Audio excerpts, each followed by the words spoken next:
Okay, hi peeps, this is second half of WBG versus WL. Pepe is gonna come out for this game again, and it seems like his knight was banned.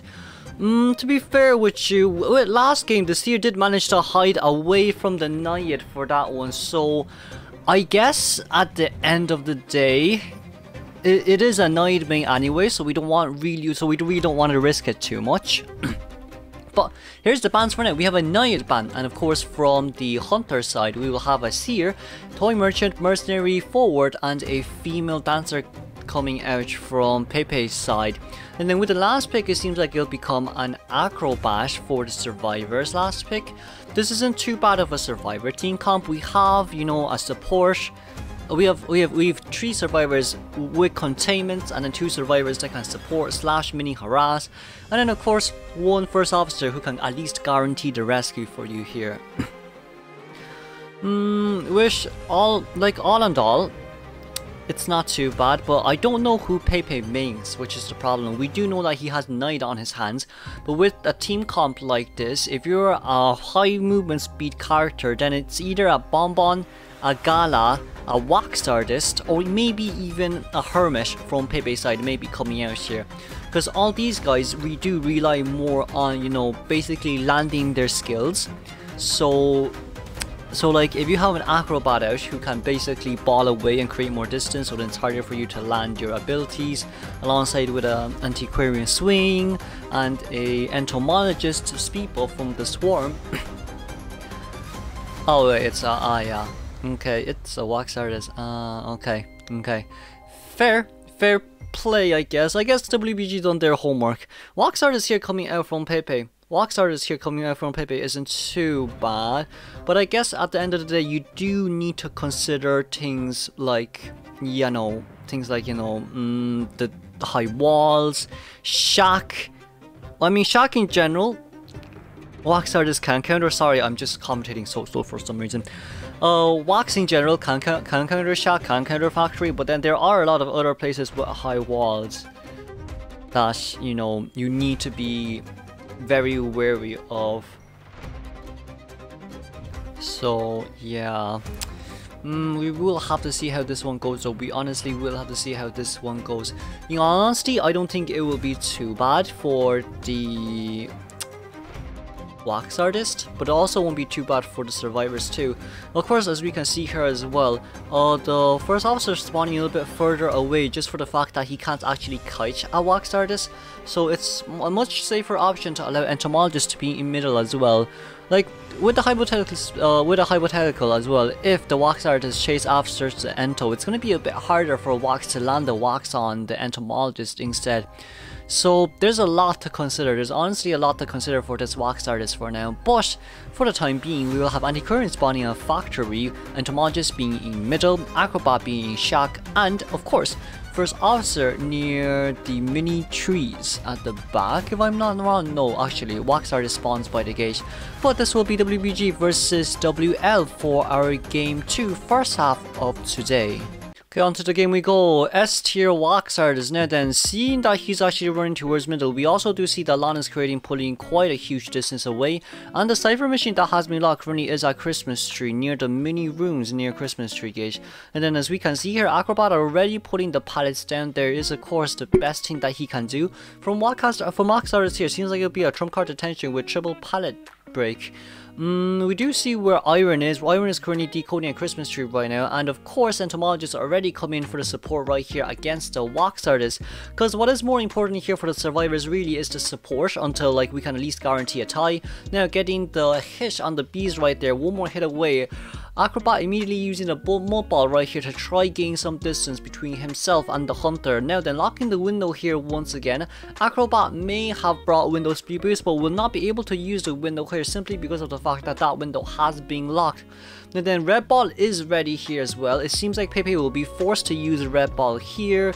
We're consuming the balls pretty darn fast as well, but I guess at the end of the day it is what it is. Wax artist will be landing 100% wax right there, getting an immediate hit. Cyphers isn't too bad, but the wax, but the acrobat here has to be more careful with the blink. Just because of the fact that, like, I mean, like, if you can force the blink out, that most likely would be for the best. But because of the fact that survivors were supporting early game, we can see that there's only one cipher that has been done, and the other two currently at 70%. Of course, Iron coming in a little bit late as well, wanting to decode that cipher a little bit more, but it seems like Wax Artist should be able to come out to stop the... Oh, wait, these Waxes are... Oh my god. It's already at 76% right now. There's only 2 more remaining for the Wax Artist to get Iron at 100. This is going to be very hard right now. Lands the other 2 on Iron. That's not bad right there at all, but it does seem like Pepe wants to stall the first officer from rescuing. Didn't get the hit right there. Barely at the 49% mark. No damage rescue, and of course getting the body block there kind of hurts for... Oh wait, no, never mind. I was about to say it kind of hurts for the Wax Artist because the Acrobat was able to transition away, but from the looks of it, it seems like Wax was able to successfully land quite a lot of Wax right there in such short amount of time, from 0 to hero, honestly, with those Wax aims. But here, as we can see, the last 3 ciphers are currently being decoded. Hui Yi is currently the anti-current for this game. His cipher is very close towards the chair as well. But in all honesty, it shouldn't be too bad. It shouldn't be too bad. Here, as we can see as well, it doesn't seem like... It seems like the anti-current wants to rotate away immediately. The cipher may be at 30%, but it's not worth it for the survivors to come in and decode it. But also with the fact that the last 3 ciphers are really close towards each other, Wax Artist definitely has a chance to win this. He definitely has a huge chance to win this as well. We do see that Iron is currently running in towards Shaq right now, but sadly decides to change his route right now, seeing where the Wax Artist is. Lands a blob of wax right there just to counter that pallet, just to disable that pallet. Now then, waiting for the first officer. Now, first officer using the stopwatch right here, trying to land as much wax as possible. We do see where Iron is, but Iron's sidesteps there has been very nicely done. Just barely being able to bait out all the wax here coming from Wax Artist, from 700 to 100 wax. It's not really looking that good for Wax Artist, and it's also the fact that the 89% cipher was first officer cipher. As we can see here as well, Hui cipher is almost done. So for the better side, on the bright side, at least the moment that Hui cipher is done, they can open it, or even like Hui can just... Oh, there goes the hit down. But the cipher machine is primed, so we have to be a little bit more careful about here. But it seems like we're going to pop here immediately instead, seeing and knowing where the anti-current is. But anti-current has rotated towards the corner. That corner is not that good. That corner isn't good for Anti, but Anti using the swing right here, allowing herself to gain a little bit more of a movement speed boost right there. Seems like it will be a teleport immediately coming out from the Wax Artist. Sadly, the gate is currently at 91%. Lana's trying to dodge as much of these as much of these wax as possible. Only landing the one hit right there is going to be really hard for our Hunter to gain anything right here, but it seems like there's barely enough for a 100% wax. 81 seconds remaining on the clock for this Wax Artist's detention, and of course anti-current at the other side of the gate. I mean, anti-current opens gate pretty darn slow, but Wax Artist is a little bit too far away to land the wax on the anti-current, so I guess at the end of the day, it is what it is. It really is what it is by the looks of it. Now, even if Anti does have flyweight, she doesn't have tide. So that's our biggest problem right here. Now then, opening the gates here, as we do see as well, it'll be a tie for WBG survivors. Let's move on towards second half. Okay, second half we go. It seems like WL has decided to pick the Toy Merchant and the Embalmer out first. Surprisingly, Embalmer coming out. With this team combo, if you want an Embalmer to come out, there is still a lot of Hunters that counter Embalmer though. Because like, with the likes of this type of team, if you do decide to bring out the first 2 survivors out here, a Toy Merchant and an Embalmer, honestly, the best pick for YMM right now is a Geisha. I think Geisha would be definitely a really good pick here, unless a Prospector gets picked or something. But Geisha would definitely be the best choice option, the best option here, considering the fact that Seer and Entomologist has been banned. So with the fact that the 2 counters of Geisha has been banned, it shouldn't be too bad overall. It really shouldn't be too bad overall for YMM right here. Now then, moving on with our third survivor pick, it seems like it'll be the Acrobat, and now the last survivor ban coming from YMM side. To make the cherry on top, it seems like we'll get the Ford out of the way here as well. I mean, yeah, I guess if you get rid of the forward, that's one less person that you have to deal with, again, I guess, with the harass in general. But with this Survivor team comp, it seems like we're gonna heavily rely on Embalmer making a good 40-second containment before he embalms himself, well, self-rescues himself, and maybe spawn upstairs by, I don't know, maybe factory. Upstairs in factory kind of does suck, which is why it's important for YM to choose a high chase type survivor instead of a chip hunter overall. But yeah, geishas in general really do counter the two survivors here, the toy merchant and the embalmer. But from YMM's side, we do know that he's a Naiad main. So I wouldn't be, it's not that much of a surprise that Naiad will come out, and Naiad of course is still a fast chase type hunter. But the problem really with Naiad is if the survivor does manage to get too near towards the window upstairs, then you're kind of forced to harpoon out of that and then vault the window yourself, because you're not allowed to do vaulting or any animations in general as a Naiad when your harpoon is out and running. But of course, from the survivor side, we're waiting for the persona unlock. It'll most likely be a double flywheel and one window speed boost coming from the acrobat, alongside with the fact that the merc will just be a tide. The tide merc is seen more. I mean, tide merc is just the usual, so there's not really much we can really say about it. But of course, from YMM, Naiad will be coming out. Naiad against this team comp. It's not bad, but also I guess it's okay, considering the fact that if Embalmer embalms, at least you can chase up towards Embalmer a bit faster. And if you do chair near the coffin, then the good news is at least you can land guarantee at 30% moisture on the Embalmer, so the Embalmer can definitely not rebound Kaichu even if he's in invisibility mode after resurrecting, which of course is the best sign you can do. But here, as we can see as well, the spawn locations will be coming out now. We'll be seeing a mercenary spawning by Shaq. No, not Shaq, spawning by Backish, acrobatic Shaq, toy merchant in middle, and of course the embalmer is inside inside factory for this one. I guess at the end of the day, Naiad is spawning by that corner cipher. I mean that double window pallet cipher. I don't know what place to call that. I need to find something to call it. But anyways, spawning in that location shouldn't be too bad. Should allow Naiad to walk up a little bit and then throw the harpoon out to make a huge puddle around the factory in general. There should be enough time for Naiad to make a huge puddle in factory, which is why Embalmer being there may be the safest option, but she also has to rotate out a little bit early on as well against this type of Naiad. I mean, as long as Toy Merchant has a catapult down, I guess that's all what it really matters. Abyss lasts for 10 seconds if I'm not wrong, or 15 seconds. But this will be second half of game 2 for today.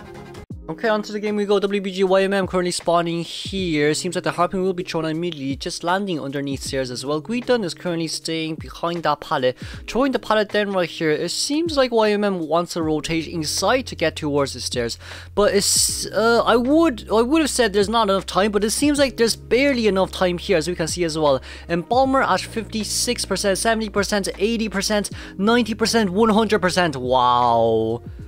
Wow, an immediate 100% moisture burst out right there, and of course throwing the harpoon out towards the mercenary. If Guidon wants to rotate back in towards this area, there's still moisture here though, and your flywheel isn't ready as well. Wait a second, it seems like Embalmer brought flywheel and double speed boost. Flywheel and a knee-jerk reflex, but should be able to take the Embalmer down here with 2 moisture hits. 2 moisture hits, kind of sad, isn't it? And of course you'll be chaired back towards his own chair as well. This isn't Embalmer probably shouldn't self-heal here. Embalmer shouldn't probably self-heal here. We can also see that Mercy is already coming in as well to the rescue. Naiad getting the pallet down right there. Most likely we'll be creating the biggest puddle ever that we'll ever be seeing. Very similar to Peppa Pig reference. Jumping on muddy puddles. Okay, sorry, my childhood is getting back to me. Well, no, Peppa Pig wasn't my childhood. But anyways, I'll get landing the hit right there, deciding not to waste any more time. That's a window speed boost coming from the Embalmer. Embalmer still does have a flywheel though, so that's a good sign. Now then, Embalmer rotating a little bit further away lands. Oh, that didn't actually land, but there's still a flywheel potential right here. But it does seem like Embalmer wants to use the flywheel though, considering the fact that he couldn't rotate anywhere else because, you know, Nayed's animation is short overall, so even if Nayed misses just 1 second step and then immediate down with Embalmer.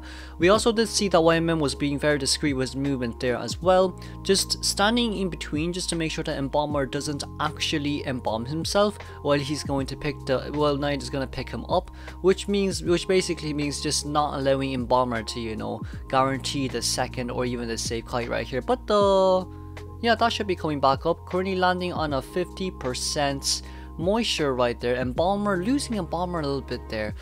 Probably could just blink down here if he wishes to do so, but it doesn't seem like there is a need anymore. YMM's harpoon should be retrieved right now, and of course we're not playing games right here, so let's just pop. Oh wait, nice flywheel though. But it seems like the charge attack hit was just about enough there. The Lorry Merchant's currently healing the Mercenary. We're only missing the last cipher, so this still seems like a guaranteed tie here for the survivors overall. Let's see, last 3 ciphers are pretty far away. One by Christmas Tree, the other one in Factory, and of course the last one is in the corner where the 2 windows and 1 pallet is. This shouldn't, well, let's call that the dungeon cipher. But overall it shouldn't be too bad. Now then, seeing where the acrobat is, we're still missing, oh no, it seems like we're gonna make a huge puddle between all 3 ciphers. Just so you know, we can start controlling the 2 ciphers here. So whoever starts decoding here, then it means that I know where you are. And of course Nayed using another dash right there just to catch up towards this cipher here as well. Retrieves the harpoon, but it seems like Nayed wants to go after the Toy Merchant right now, but Toy Merchant still does have catapults, so she should be able to safely rotate towards the window area right there. Now then, throwing the harpoon out once again, it seems like he wants to aim for Mercenary, wanting to waste as much, wanting the survivors to consume as much items as possible. I mean, it's not too bad overall, but Acrobat is opening the extra cipher there at the dungeon cipher near the corner. And then once again here, as you can see, another harpoon will be coming out, knowing where the other cipher is beginning to shake, running straight towards Acrobat right here. Kind of a dangerous situation here, but Mercenary at 76% moisture level. It seems like they do want to rush this. Excuse me, it seems like they do want to rush the cipher as fast as possible. But overall, let's see, Mercenary slowly dropping down. Mercenary wanting to run towards the double pallet cipher near Christmas Tree. But once again, as we can see here, the Acrobat cipher will be locked, and it's really up to the Toy Merchant to open the cipher in Factory. But it seems like Mercy rotating back to Factory was not the best idea right there. Using the elbow pad, wanting the elbow pad away. Now YMM would just lock the cipher once again and look for the Toy Merchant. But as you all may know, there's genuinely no point in chasing after a Toy Merchant at the end of the day. Ooh, wait a second, you landed 50 people. Whoa, flywheel, very nice. That didn't react on time with the flywheel when it comes to the dash. Neither did the Toy Merchant dodge to the left or to the right. That's a little bit unfortunate right there for the Toy Merchant. Immediately down by YMM was very nicely done. And then we also do see that Mercenary did get a rugby ball from the chest. Overall here, it does seem like the cipher should be primed by the time that, you know, Mercenary comes into rescue, which most likely is before half. I would say before half is more than enough. So Mercenary kind of needs to come in now if possible. There's no point in coming in rescue for an after half, because if it's after half, then Toy Merchant can immediately be cheered. And then, like, what's gonna happen is we're going to wait, Mercenary half health. It seems like we want to get 1 dash here, jumping down here immediately. It's probably better for them to pop here. Yeah, it's probably better for them to pop here. Yeah, you're getting the jump in, getting the jump out. Naya still does have blink as well, but Toy Merchant does not have flywheel. Decides not to play with the windows anymore. It seems like YYang will be going down here, and there will be no chair time for the Toy Merchant though. YMM still has teleport, so he can teleport towards any other gate, and this should at least guarantee him a 3-man elimination right here, as we can see. This is not good for the survivors at all, which is why I was saying as well, you might as well get the rescue. You might as well get the rescue, but there's still a chance here. Acrobat Cypher is currently at 56%, but Acrobat was not decoding. Then did not land the charge attack hit there, sadly, but Mercenary still does have a rugby ball. So the moment that this Acrobat gets the gate open and gets out, ooh, but landing the 68% right there, that's a pop immediately on the Mercenary. Mercenary pulls his ball here immediately, but sadly it will not be enough. That mini Titan is not enough for the Mercenary to take the dungeon. Ah, that is really unfortunate. That is really unfortunate. Gets the bait out there from YMN, but YMN moving up straight a little bit right there. Let's congratulate WBG for winning against WL for day 2. It was a bit unfortunate with the after half rescue, but let's move on to the next game then, shall we?